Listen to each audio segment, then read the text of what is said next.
Olá, eu me chamo professora Ana Josana, do IFPB Campus Cabedelo, e na aula de hoje nós iremos ver sobre forças intermoleculares. Vamos lá? Então, as forças intermoleculares, elas, como o próprio nome está falando, elas ocorrerão entre as moléculas, né? Porque até então a gente tinha visto as ligações químicas iônica, covalente, metálica, que vão existir a ligação, vai existir a ligação entre os átomos para formar os diversos tipos de compostos que existem na natureza. Por outro lado, as forças intermoleculares serão aquelas forças que vão existir entre as moléculas. E é super importante que essas forças existam para que o mundo exista também, né? Para que a gente tenha contato com substâncias na fase líquida, na fase sólida, enfim.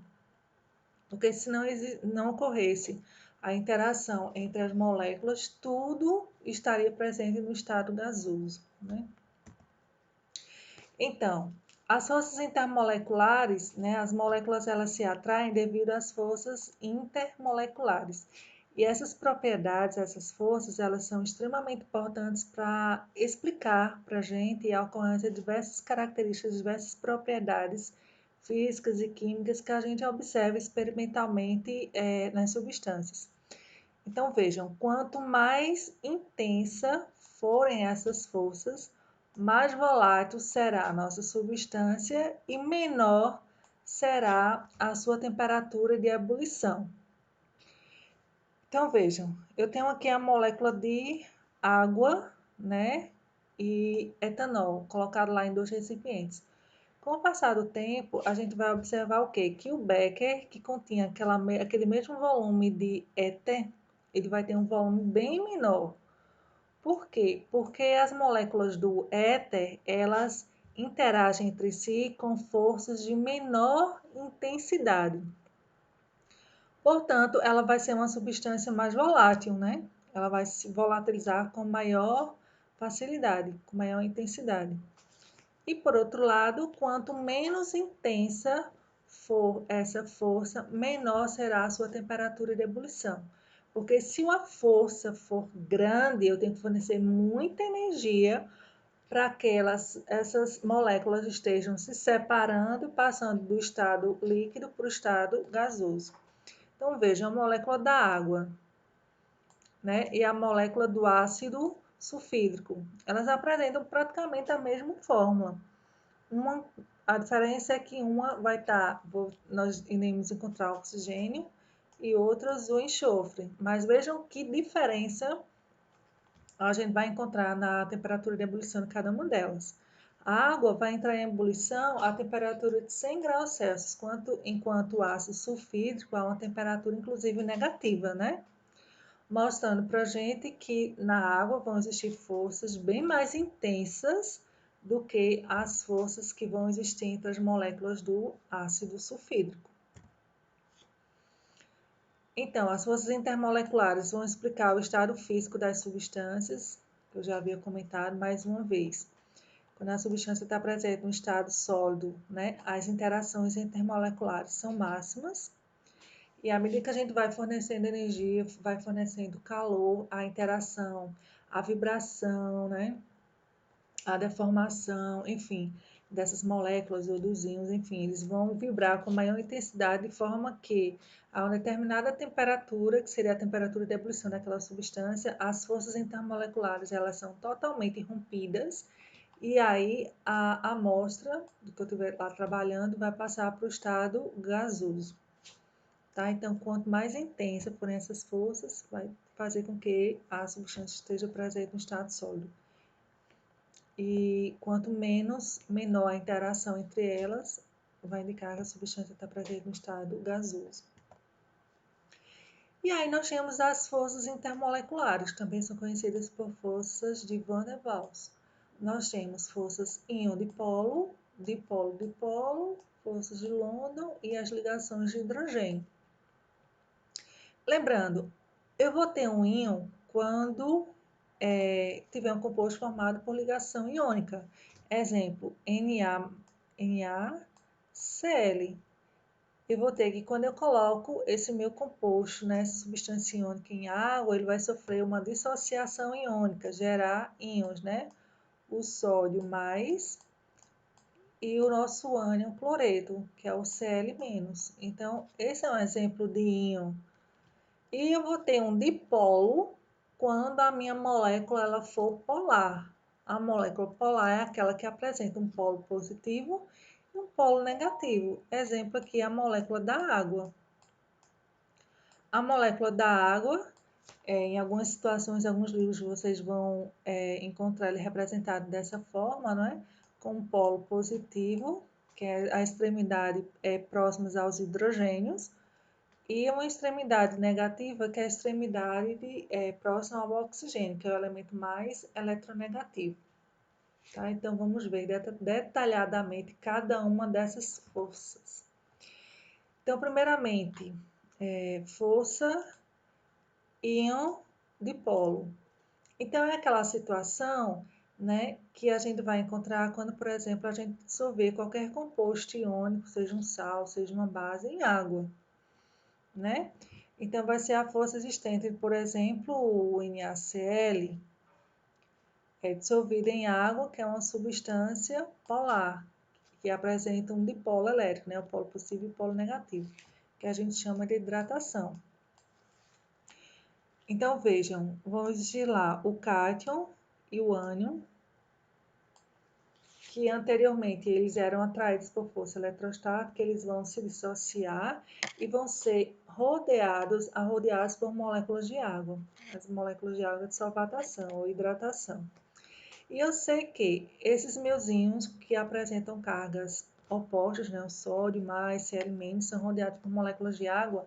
Então, próximo aqui ao íon sódio mais, a molécula de água ela vai se voltar com a extremidade negativa, com o polo, no caso lá, do oxigênio, porque cargas de sinais opostos se atraem.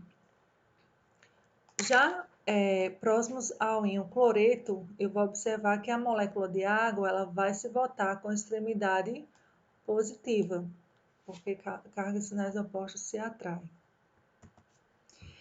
Nós temos a segunda força, força dipolo, dipolo, ou força dipolo permanente, dipolo permanente. O dipolo nos lembra o quê? Nos lembra uma molécula que é formada por ligação covalente e a molécula como um todo é uma molécula polar, ou seja, apresenta um dipolo elétrico, um polo positivo e um polo negativo. Então, sempre que eu tiver substâncias polares colocadas em contato, a força de interação que vai existir entre elas é essa daqui. É a força dipolo, dipolo, dipolo permanente, dipolo permanente. Exemplo, é a força que vai existir entre moléculas de HCl, HBr, H2S, CO, HC, Cl3 e SO2, são todos exemplos de compostos polares, né? Substâncias polares. Então, vejam que a molécula do HCl, então a extremidade negativa, ela já vai se orientar de forma que ela fica próxima à extremidade negativa da molécula seguinte. E assim, ó, sucessivamente, certo? Forças de London ou forças de polo induzido, dipolo induzido. É o único tipo de força que vai existir entre as moléculas apolares. E é uma força que vai explicar para a gente por que as moléculas apolares vão estar presentes no estado líquido e no estado gasoso, no estado líquido e no estado sólido, perdão. Né? Porque precisa existir alguma interação entre elas, já que elas são apolares. Como é que vai ocorrer essa interação? Então, essas forças ocorrem em todos os tipos de moléculas, mas são as únicas que acontecem nas moléculas apolares. Então, quando essas moléculas estão no estado sólido ou líquido, devido à proximidade existente entre elas, vai ocorrer uma deformação momentânea da nuvem eletrônica, originando um polo positivo e um polo negativo. Então, veja, eu tenho minha molécula lá que é apolar. Eu vou encontrar em um determinado momento que os elétrons na eletrosfera vão se encontrar mais próximos de uma extremidade. Então, nessa situação momentânea, forma-se um polo negativo. E aí essa molécula já próxima a uma molécula seguinte já também vai deformar a sua nuvem eletrônica, formando um polo positivo e o polo negativo, que aí vai induzir as outras moléculas, certo? Então é o único tipo de força que vai existir entre moléculas de, por exemplo, de H2, O2, F2, Cl2, CO2 e essas moléculas orgânicas, que são forças muito fracas, na verdade. Ligações de hidrogênio ou pontos de hidrogênio. Então, essas ligações, elas são ligações muito intensas, sendo um extremo da ligação de polo-dipolo. É uma ligação tão intensa que vai explicar justamente essa característica aqui. Por que que a água, né, apresenta temperatura de ebulição de 100 graus Celsius e o ácido sulfídrico a uma temperatura de ebulição de menos 60 graus Celsius? É justamente porque na molécula de água vão existir ligações ou pontos de hidrogênio, que são interações ou forças mais fortes do que a ligação de polo-dipolo. E onde é que a gente espera, né? Encontrar a ligação de hidrogênio. Então, elas sempre vão ser formadas entre moléculas que apresentarem o hidrogênio ligados a átomos muito eletronegativos, como flúor, oxigênio e nitrogênio. Lembrando que a eletronegatividade é a propriedade que faz com que o átomo ele puxe para perto de si o par eletrônico. Então, vejam, nessa figura aqui, nós temos essas moléculas de água, né? Essa molécula, essa outra. Então, a gente vai observar que vão existir, claro, as ligações químicas existentes entre os átomos, e entre uma molécula e outra, esse pontilhado é justamente essas ligações de hidrogênio, que são forças muito fortes que existem entre elas, né?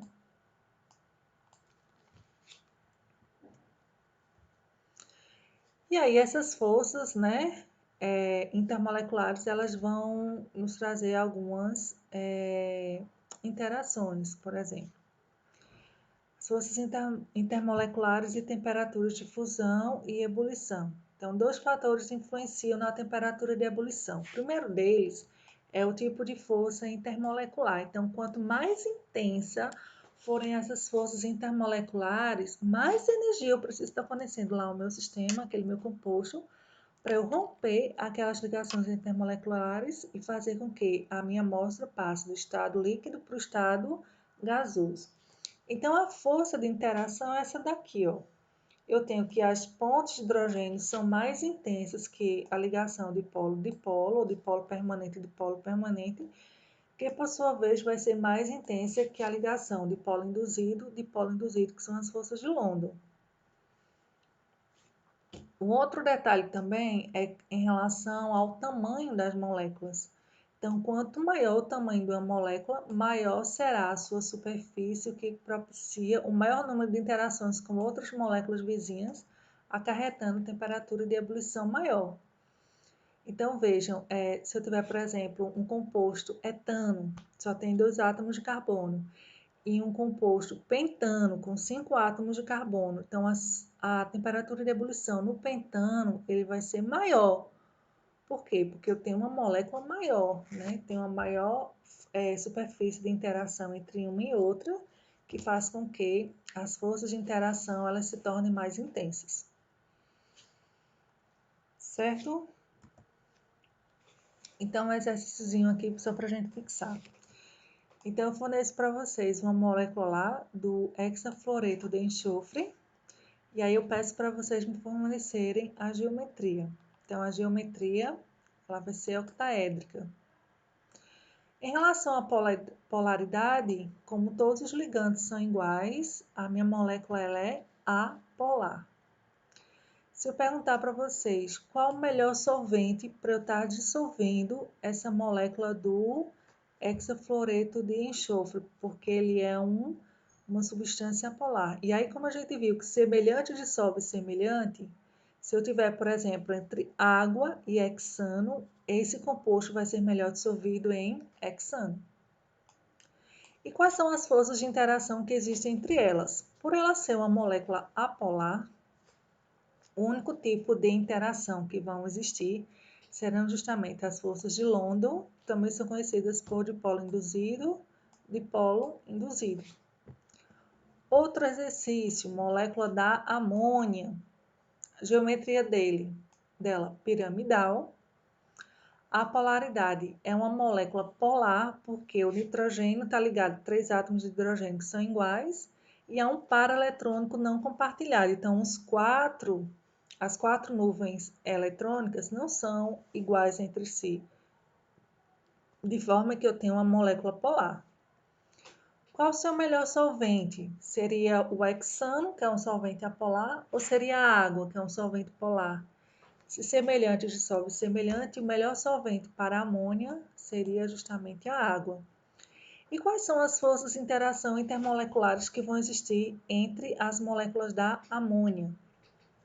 Então vejam, se ela é uma molécula polar, a principal força de interação que vai existir serão as ligações de hidrogênio, que são as forças mais fortes.